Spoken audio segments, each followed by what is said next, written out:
कहानी की शुरुआत न्यूयॉर्क शहर से होती है, जहां एक बूढ़ा लेकिन बेहद चालाक चोर दुनिया के सबसे सुरक्षित बैंकों में से एक को लूटने की योजना बना रहा है। उसका नाम है कीथ रिपली। कई दशकों से पुलिस को चकमा देने वाला यह शातिर चोर अब एक ऐसी चोरी करने वाला है जिसमें जरा सी गलती उसकी पूरी जिंदगी बदल सकती है। लेकिन कीथ की कहानी शुरू होने से पहले हमारी नजर मैनहट्टन की सड़कों पर पड़ती है, जहां दो आदमी एक ज्वेलरी गैलरी से एक ब्रीफकेस लेकर बाहर निकलते हैं। उन्हें बिल्कुल अंदाजा नहीं होता कि गैब्रियल मार्टिन लगातार उनका पीछा कर रहा है। गैब्रियल कोई बड़ा चोर नहीं था, लेकिन उसकी नजर उन दोनों के पास मौजूद कीमती हीरों पर थी। दोनों ज्वेलर एक मेट्रो स्टेशन में दाखिल होते हैं और गैब्रियल भी उनके पीछे पीछे पहुंच जाता है। लेकिन गैब्रियल को नहीं पता था कि कोई और भी उस पर नजर रख रहा है। मेट्रो स्टेशन पर बैठे कीथ की नजर गैब्रियल पर पड़ जाती है। कुछ ही पलों में वह समझ जाता है कि यह नौजवान उन दोनों ज्वेलरों को लूटने वाला है। ट्रेन स्टेशन पर आती है और दोनों ज्वेलर उसमें सवार हो जाते हैं। गैब्रियल भी उनका पीछा करता हुआ ट्रेन में चढ़ जाता है, लेकिन ट्रेन के अंदर दो पुलिस वाले भी मौजूद थे। हालात बेहद जोखिम भरे थे। फिर भी गैब्रियल पीछे हटने के बजाय बंदूक निकाल लेता है और ज्वेलरों को ब्रीफकेस खोलने के लिए मजबूर करता है। कीथ पास ही बैठकर इस पूरे खेल को बड़े ध्यान से देख रहा था। डर के मारे ज्वेलर ब्रीफकेस खोल देता है, लेकिन अंदर हीरे नहीं बल्कि सिर्फ नकद पैसे होते हैं। गैब्रियल को समझ नहीं आता कि असली सामान कहाँ गया। गुस्से में वह ज्वेलर से असली माल देने को कहता है। तभी कीथ उसे समझाने की कोशिश करता है कि जितने पैसे मिले हैं उन्हें लेकर चुपचाप निकल जाना ही बेहतर होगा, लेकिन गैब्रियल अपनी जिद पर अड़ा रहता है। वह ज्वेलर के कपड़े उतरवाकर उसकी तलाशी लेने लगता है और आखिरकार उसे कोट की जेब में छिपे हुए हीरे मिल जाते हैं। लेकिन उसी वक्त ट्रेन के दूसरे हिस्से से पुलिस वाले उनकी तरफ बढ़ने लगते हैं। गैब्रियल घबरा जाता है और अचानक ब्रीफकेस में रखे सारे पैसे हवा में उछाल देता है। पैसे जमीन पर गिरते ही यात्रियों में अफरा तफरी मच जाती है। इसी भीड़ का फायदा उठाकर गैब्रियल पुलिस से बच निकलता है। कीथ यह सब देखकर हैरान रह जाता है। उसे समझ आ जाता है कि यह लड़का भले ही नौसिखिया हो, लेकिन दिमाग काफी तेज है। गैब्रियल ट्रेन की छत पर चढ़ जाता है और आगे की तरफ रेंगते हुए भागने लगता है। पुलिस भी उसका पीछा करती है। पुलिस वाले भी ट्रेन की छत पर पहुंच जाते हैं। गैब्रियल अचानक उन पर गोली चला देता है। जवाब में पुलिस भी ट्रेन की छत के अंदर से गोलियां चलाना शुरू कर देती है। गोलियों की बौछार के बीच गैब्रियल किसी तरह बचता हुआ आगे बढ़ता रहता है। तभी उसे आगे एक मेट्रो स्टेशन दिखाई देता है। गैब्रियल तुरंत अपने कपड़े बदलता है और ट्रेन के स्टेशन पर पहुंचते ही नीचे कूद जाता है। कुछ ही सेकंड में वह यात्रियों की भीड़ में गायब हो जाता है। थोड़ी देर बाद भारी संख्या में पुलिस स्टेशन को घेर लेती है और सभी यात्रियों को जमीन पर लेटने का आदेश देती है। लेकिन गैब्रियल भी उन्हीं लोगों के बीच चुपचाप लेटा हुआ था। उसके चेहरे पर हल्की सी मुस्कान थी, क्योंकि पुलिस को बिल्कुल अंदाजा नहीं था कि उनका पीछा किया जा रहा चोर उनके सामने ही मौजूद है। आखिरकार पुलिस को ट्रेन में गैब्रियल नहीं मिलता और उन्हें सभी यात्रियों को जाने देना पड़ता है। जाने से पहले गैब्रियल की नजर कीथ पर पड़ती है। कीथ भी उसे गौर से देख रहा था। बाद में पुलिस स्टेशन में अधिकारी सुरक्षा कैमरों की रिकॉर्डिंग देखते हैं। तभी उन्हें असली सच्चाई पता चलती है। गैब्रियल पुलिस से भागा ही नहीं था। उसने बस भीड़ के बीच अपना चेहरा और कपड़े बदलकर खुद को बाकी यात्रियों में मिला लिया था। कैमरे की फुटेज को ध्यान से देखने पर पुलिस की नजर कीथ पर भी पड़ती है। तभी लेफ्टिनेंट वेबर उसके बारे में एक चौंकाने वाली बात बताता है। कीथ कोई मामूली चोर नहीं था। वह कई दशकों से पुलिस को चकमा देने वाला एक बेहद मशहूर चोर था, जिसे पकड़ने की कोशिश वेबर वर्षों से कर रहा था। लेकिन हर बार कीथ पुलिस के हाथों से बच निकलता था। कुछ समय बाद गैब्रियल शहर के एक सुनसान और बदनाम इलाके में एक महिला से मिलने पहुंचता है। बाहर से वह महिला भविष्य बताने वाली लगती थी, लेकिन असल में वह चोरी के गहनों का कारोबार करती थी। तभी अचानक दरवाजा खुलता है और कीथ अंदर दाखिल हो जाता है। उसके हाथ में शॉटगन थी। वह सीधे गैब्रियल पर निशाना साधता है, लेकिन गैब्रियल भी मौका पाकर शॉटगन अपने हाथ में ले लेता है। अब दोनों एक दूसरे पर बंदूक ताने खड़े थे। गैब्रियल ट्रिगर दबा देता है, लेकिन गोली चलती ही नहीं। उसे पता चलता है कि कीथ की बंदूक में गोलियां ही नहीं थी।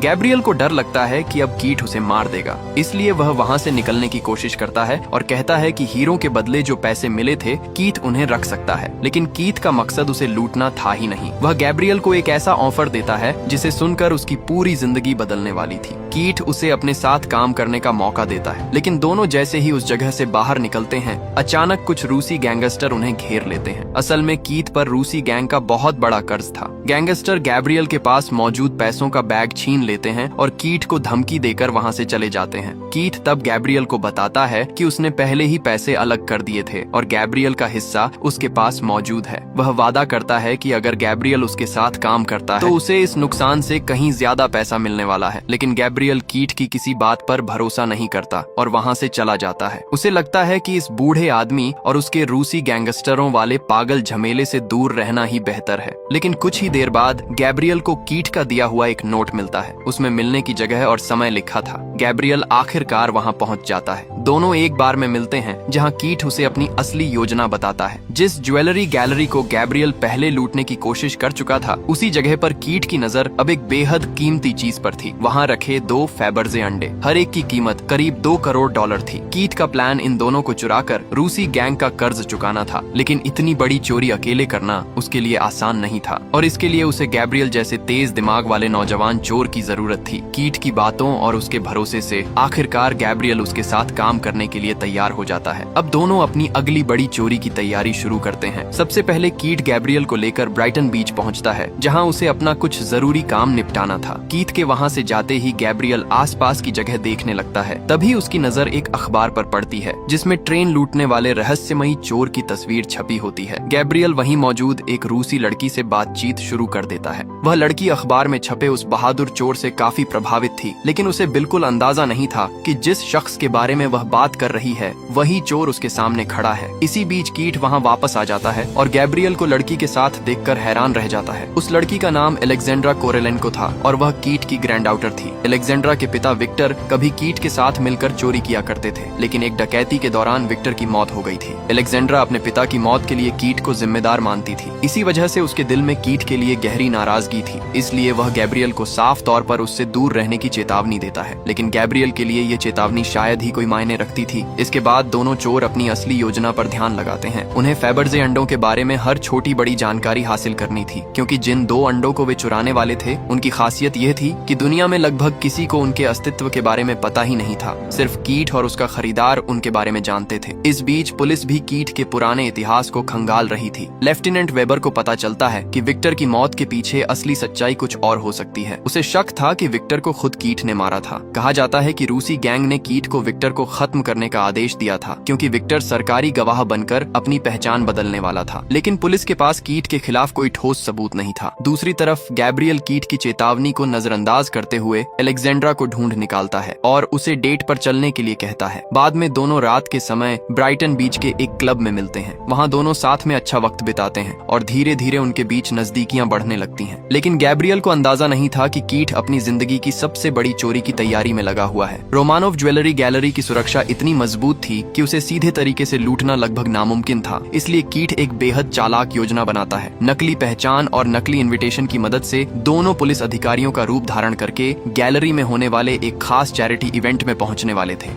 लेकिन इससे पहले उन्हें अंदर की सुरक्षा व्यवस्था की जानकारी चाहिए थी। इसके लिए कीट गैब्रियल को एक ड्राई क्लीनिंग की दुकान पर भेजता है, जहां उसे गैलरी के एक मालिक के सूट पर एक बेहद छोटा कैमरा लगाना था। कैमरा लगते ही दोनों नकली पुलिस अधिकारियों के रूप में रोमानोव गैलरी के शानदार चैरिटी इवेंट में पहुंच जाते हैं। अंदर जाने से पहले सुरक्षा कर्मचारियों द्वारा उनकी अच्छी तरह तलाशी ली जाती है। गैलरी के रूसी मालिक वहां मौजूद पुलिस के बड़े अधिकारियों से मुलाकात करते हैं और न्यूयॉर्क पुलिस विभाग को भारी रकम दान करने की घोषणा करते हैं। लेकिन इस पूरे समारोह का असली मकसद कीट और गैब्रियल के लिए कुछ और था। वे चुपचाप पूरी गैलरी का निरीक्षण करने लगते हैं। कुछ ही देर में उन्हें पता चलता है कि यहाँ की सुरक्षा बेहद आधुनिक थी। कैमरे, सेंसर और मजबूत दरवाजों की वजह से सामान्य तरीके से चोरी करना लगभग असंभव था। लेकिन तभी एक बड़ी मुसीबत सामने आ जाती है। लेफ्टिनेंट वेबर की नजर कीट पर पड़ती है। वेबर तुरंत समझ जाता है कि कीट ने उसकी पहचान का इस्तेमाल करके गैलरी में प्रवेश किया है। अगर वह दोनों को वहीं गिरफ्तार कर लेता तो मामला खत्म हो सकता था। लेकिन कीट भी घबराने वालों में से नहीं था। वह बड़ी चालाकी से वेबर को एहसास दिलाता है कि अगर उसने उन्हें अभी गिरफ्तार किया तो उसके वरिष्ठ अधिकारियों के सामने उसकी अपनी छवि खराब हो सकती है। आखिरकार वेबर मजबूरी में उन्हें जाने देता है। बाहर निकलने के बाद कीट इस बात से काफी खुश था कि योजना सफल रही, लेकिन गैब्रियल को अब भी डर लग रहा था। उसके मुताबिक पुलिस को उनके इरादे का शक हो चुका था, इसलिए अब गैलरी को लूटना लगभग नामुमकिन था। लेकिन कीट को इस बात की बिल्कुल चिंता नहीं थी। उसने गैब्रियल को समझाया कि पुलिस सिर्फ इतना जानती है कि वे गैलरी को लूटने की कोशिश कर सकते हैं, लेकिन उन्हें यह नहीं पता कि आखिर वे चुराना क्या चाहते हैं। और यही उनकी सबसे बड़ी ताकत थी, क्योंकि फेबर्जे अंडों के बारे में किसी को कुछ पता ही नहीं था। अब कीट उस छोटे कैमरे की मदद से गैलरी के अंदर की हर जानकारी हासिल करने लगता है जो गैब्रियल ने मालिक के सूट पर लगाया था। कुछ समय बाद गैलरी के दोनों मालिक पुलिस अधिकारियों को अपनी निजी कलेक्शन दिखाने के लिए ऊपर ले जाते हैं। कीट और गैब्रियल कैमरे से पूरी बातचीत ध्यान से देखते हैं। तभी उन्हें गैलरी की सबसे खतरनाक सुरक्षा का पता चलता है। वॉल्ट खोलने के लिए दोनों मालिकों का एक साथ मौजूद होना जरूरी था। इसके लिए बायोमेट्रिक स्कैन के साथ उनकी आवाज की पहचान भी की जाती थी और वॉल्ट के अंदर रखी सारी कीमती चीजें बेहद मजबूत बख्तरबंद डिस्प्ले केस में बंद थीं, जिन्हें तोड़ने में कम से कम आधा घंटा लग सकता था। इतना समय किसी भी चोर के लिए बहुत ज्यादा था, क्योंकि इस दौरान मोशन सेंसर चोरी का पता लगा देते। और फेबर्जे अंडों को तो वॉल्ट के सबसे अंदर वाले हिस्से में रखा गया था। उनके सामने एक और भारी बख्तरबंद दरवाजा था। सारी जानकारी मिलने के बाद दोनों को पहली बार एहसास होता है कि यह चोरी शायद उनकी सोच से भी ज्यादा मुश्किल है। अब उनके सामने ऐसा वॉल्ट था जिसे सामान्य तरीकों से खोलना लगभग असंभव था, लेकिन वहाँ से निकलने से पहले एक और समस्या हल करनी थी। मालिक के कपड़े पर लगा कैमरा वापस निकालना जरूरी था, वरना उसे पता चल जाता कि कोई उसकी जासूसी कर रहा है। गैब्रियल एक गिलास उठाता है और जानबूझकर उसे मालिक के कपड़ों पर गिरा देता है। वह तुरंत माफी मांगते हुए उसके कपड़े साफ करने लगता है। इसी बहाने वह कैमरे को चुपचाप निकाल लेता है। काम पूरा होते ही कीट और गैब्रियल वहाँ से निकल जाते हैं, लेकिन उन्हें नहीं पता था कि वेबर ने उन पर नजर रखने के लिए पहले ही एक गुप्त पुलिस टीम लगा दी थी। हालांकि सिर्फ पुलिस ही इन दोनों पर नजर नहीं रख रही, असल में FBI भी इस मामले में शामिल हो चुकी थी। FBI अधिकारियों की न्यूयॉर्क पुलिस के साथ एक गुप्त बैठक होती है, जिसमें वेबर भी मौजूद था। FBI अधिकारियों के मुताबिक गैलरी के मालिकों में से एक ज़ाइकोव रूसी संगठित अपराध से जुड़ा हुआ था। उन्हें शक था कि पुलिस को भारी रकम दान करने के पीछे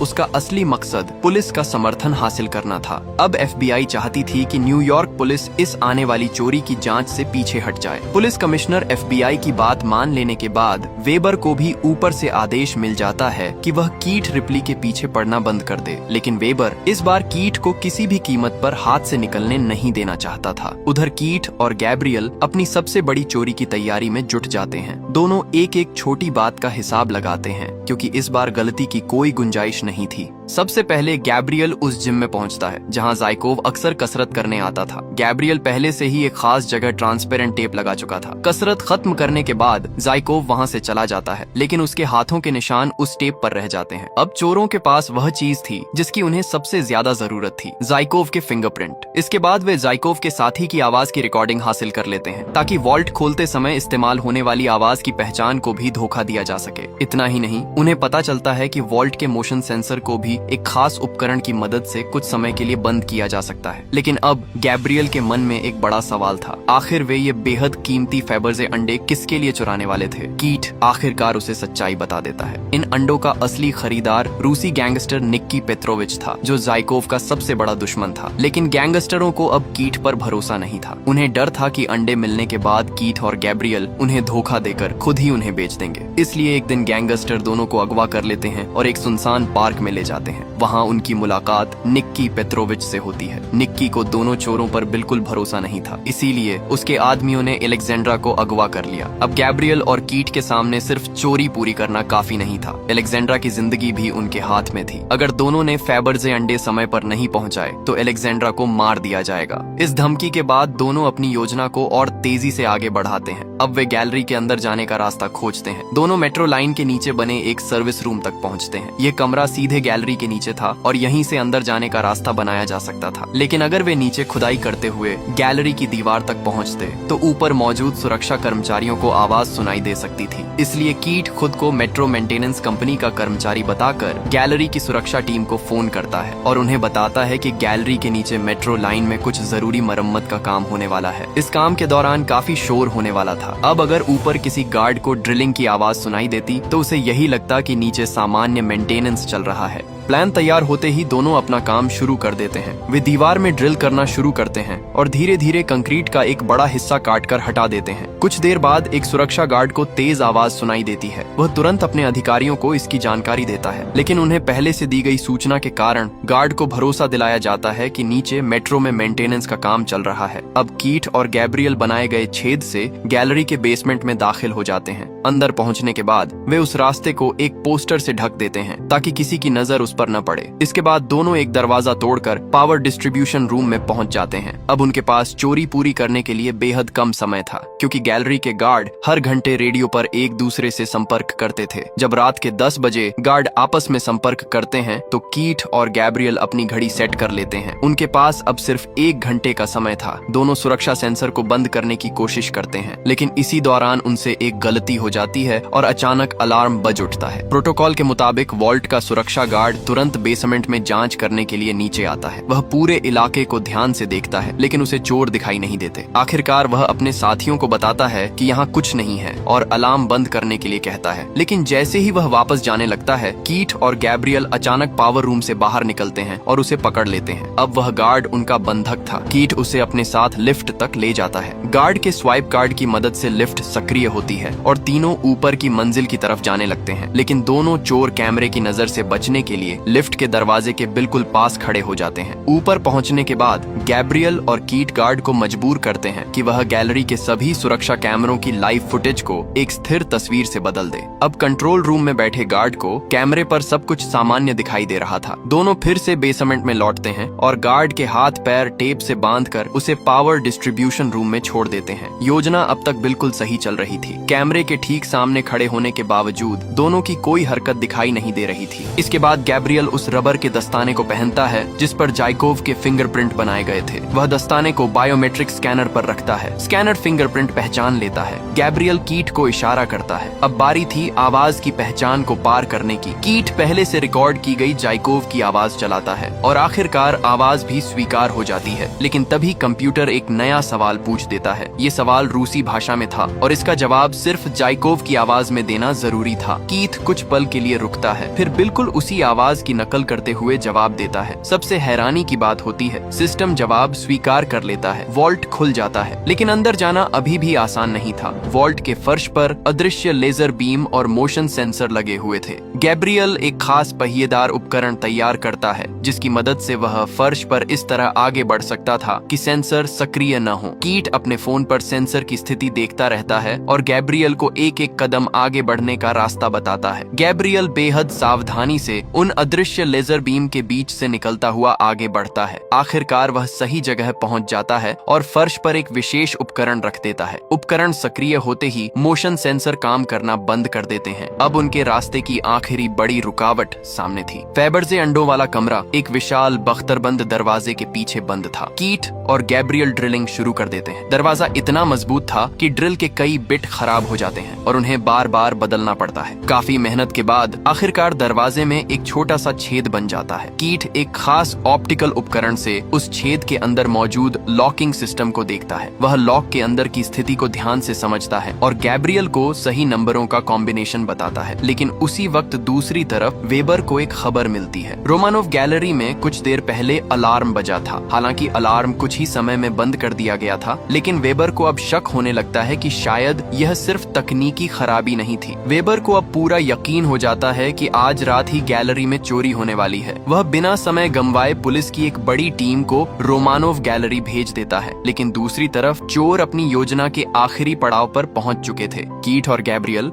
आखिरकार वॉल्ट के विशाल दरवाजे को खोलने में कामयाब हो जाते हैं और अंदर दाखिल होते हैं। वहां करोड़ों डॉलर की कीमत वाली कई बेशकीमती चीजें रखी थीं। दोनों ध्यान से पूरे कमरे को देखते हैं और आखिरकार उन्हें अंदाजा हो जाता है कि फैबर्जे अंडे एक लकड़ी के छोटे से बॉक्स में रखे होंगे जो एक मजबूत डिस्प्ले केस के अंदर छिपा हुआ था। कीट बिना समय गंवाए उस डिस्प्ले केस को तोड़ देता है और लकड़ी का बॉक्स बाहर निकाल लेता है। वह बॉक्स खोलता है। अंदर दोनों फैबर्जे अंडे देखकर कीट के चेहरे पर खुशी आ जाती है, लेकिन जैसे ही वह पीछे मुड़ता है, गैब्रियल उस पर बंदूक ताने खड़ा होता है। और अब इस कहानी का सबसे बड़ा राज सामने आने वाला था। गैब्रियल बताता है कि वह कोई आम चोर नहीं था। असल में वह मियामी पुलिस का अंडरकवर अधिकारी था। वह शुरू से ही वेबर के साथ मिलकर काम कर रहा था और उसका मकसद कीट को चोरी करते हुए रंगे हाथों पकड़ना था। कीट यह सुनकर पूरी तरह टूट जाता है। जिस लड़के को वह अपना साथी और भरोसेमंद चोर समझ रहा था, वही इतने समय से पुलिस का आदमी था। बंदूक के निशाने पर कीट के पास बॉक्स गैब्रियल को सौंपने के अलावा कोई रास्ता नहीं था। लेकिन कीट एक और महत्वपूर्ण जानकारी गैब्रियल को देता है। वह निक्की पेट्रोविच के ठिकाने के बारे में बताता है। दोनों जानते थे कि अगर गैब्रियल अंडे निक्की तक नहीं पहुंचाता तो अलेक्जेंड्रा की जान जा सकती है। अब गैब्रियल के पास फैसला करने करने के लिए सिर्फ कुछ पल थे। वह फेबर्जे अंडों का बॉक्स लेकर वॉल्ट से बाहर निकल जाता है और कीट को वहीं छोड़ देता है। कुछ ही देर में वेबर और उसकी पुलिस टीम गैलरी में पहुंच जाती है। उधर सुरक्षा गार्डों को एक लिफ्ट ऊपर आती हुई दिखाई देती है। एक गार्ड उसकी जांच करने के लिए आगे बढ़ता है। लिफ्ट के अंदर कोई दिखाई नहीं देता।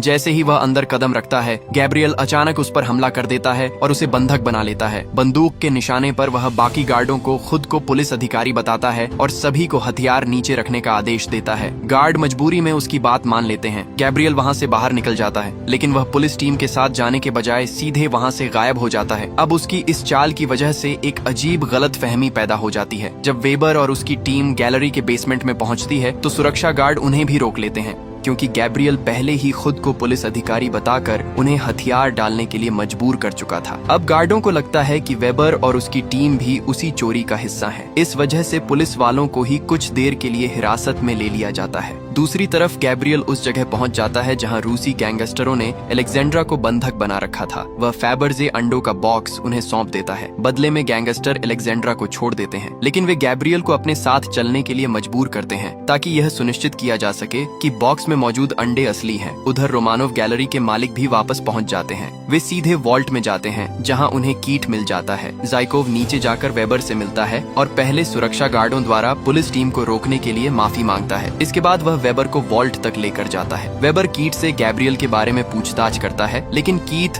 बिल्कुल अनजान बनने का नाटक करता है। वह कहता है कि उसे नहीं पता गैब्रियल कहाँ गया। इसी दौरान गैब्रियल निक्की पेट्रोविच के सामने पहुंचता है। निक्की बॉक्स खोलकर अंडों को देखता है और उनकी जांच करवाता है। गैब्रियल को भी भरोसा हो जाता है कि अंडे असली हैं, लेकिन तभी उसकी नजर उन पर जाती है और वह हैरान रह जाता है। ये अंडे असली सोने या कीमती पत्थरों से नहीं बने थे, बल्कि वे लकड़ी के बने हुए थे। गैब्रियल को समझ नहीं आता कि आखिर उसने अपनी जान जोखिम में डालकर लकड़ी के 2 अंडे क्यों चुराए, लेकिन निक्की उसे असली वजह समझाता है। इन अंडों की कीमत उनके अंदर लगे किसी कीमती पत्थर या धातु की वजह से नहीं थी। उनकी असली कीमत उनके इतिहास में थी। ये उन आखिरी फेबर्जे अंडों में से थे जो जारशाही रूस के द्वार में बनाए गए थे। यानी देखने में साधारण लकड़ी के होने के बावजूद उनका ऐतिहासिक महत्व उन्हें करोड़ों डॉलर का बना देता था। अगले दिन गैब्रियल पुलिस विभाग में वेबर से मिलने पहुंचता है, लेकिन वेबर उससे बिल्कुल खुश नहीं था। उसके मुताबिक गैब्रियल इस केस में जरूरत से ज्यादा भावनात्मक रूप से जुड़ गया था और इसी वजह से उसने कई जगह अपना सही फैसला लेने की क्षमता खो दी। तभी उन्हें खबर मिलती है कि FBI ने निक्की पेट्रोविच को गिरफ्तार कर लिया है। गैब्रियल और वेबर तुरंत उससे पूछताछ करने पहुंचते हैं, लेकिन वहां पहुंचते ही दोनों के होश उड़ जाते हैं। जिस आदमी को FBI ने पकड़ा था वह निक्की पेट्रोविच था ही नहीं। अब गैब्रियल को समझ आता है कि इतने समय से वह जिस गैंगस्टर के साथ काम कर रहा था वह असल में कोई और था, जिसने खुद को निक्की पेट्रोविच बनाकर उसके साथ धोखा किया था। पुलिस पुराने रूसी गैंगस्टरों की तस्वीरें निकालती है। गैब्रियल एक तस्वीर देखते ही उस आदमी को पहचान लेता है। वह था विक्टर कोरेलेंको, यानी अलेक्जेंड्रा का पिता, वही आदमी जिसे सालों पहले मरा हुआ माना जा चुका था। अब पूरा मामला उलझ जाता है। पुलिस की जांच आधिकारिक अनुमति के बिना हुई थी। एक संदिग्ध अंडरकवर पुलिस वाला इस पूरी योजना में शामिल था। जिन फेबर्जे अंडों के लिए इतनी बड़ी चोरी हुई उनका आधिकारिक रिकॉर्ड तक मौजूद नहीं था, और जिस रूसी गैंगस्टर को इस पूरे मामले का मुख्य किरदार माना जा रहा था वह असल में कोई और निकला। इन सबूतों के साथ अदालत में केस टिकना लगभग नामुमकिन था। आखिरकार पुलिस को मजबूरी में कीट रिपली को जेल से रिहा करना पड़ता है। अब धीरे धीरे इस पूरे खेल की असली सच्चाई सामने आती है। कीट और विक्टर ने मिलकर शुरू से ही यह पूरा नाटक रचा था। विक्टर ने अपनी मौत का नाटक इसलिए किया था ताकि रूसी गैंग के साथ उसकी पुरानी परेशानी खत्म हो जाए, और दूसरी तरफ उन्होंने गैब्रियल का इस्तेमाल पूरी चोरी को अंजाम देने के लिए किया। गैब्रियल को लगता रहा कि वह कीट को पकड़ने के लिए एक अंडरकवर मिशन पर काम कर रहा है, लेकिन असल में कीट पहले से ही उसके बारे में सब कुछ जानता था। कुछ समय बाद एयरपोर्ट पर कीट, अलेक्जेंड्रा और विक्टर एक साथ नजर आते हैं। तीनों अब इस पूरे खेल से दूर जाने वाले थे, लेकिन उड़ान भरने से ठीक पहले कीट गैब्रियल को फोन करता है। वह उसे बताता है कि उसे गैब्रियल के पुलिस अधिकारी होने का पता बहुत पहले ही चल गया था। इसके बावजूद उसने गैब्रियल को अपने साथ रखा, क्योंकि वह जानता था कि यह नौजवान उसकी योजना में बेहद काम आने वाला है। कीट गैब्रियल को उसकी मदद के लिए धन्यवाद देता है और उसे अपने साथ एक प्रोफेशनल चोर के रूप में काम करने का ऑफर देता है, और इसी के साथ ये कहानी यही खत्म होती है। आपको ये मूवी कैसी लगी कमेंट करके जरूर बताना, और वीडियो अच्छी लगी हो तो लाइक एंड सब्सक्राइब करना मत भूलना।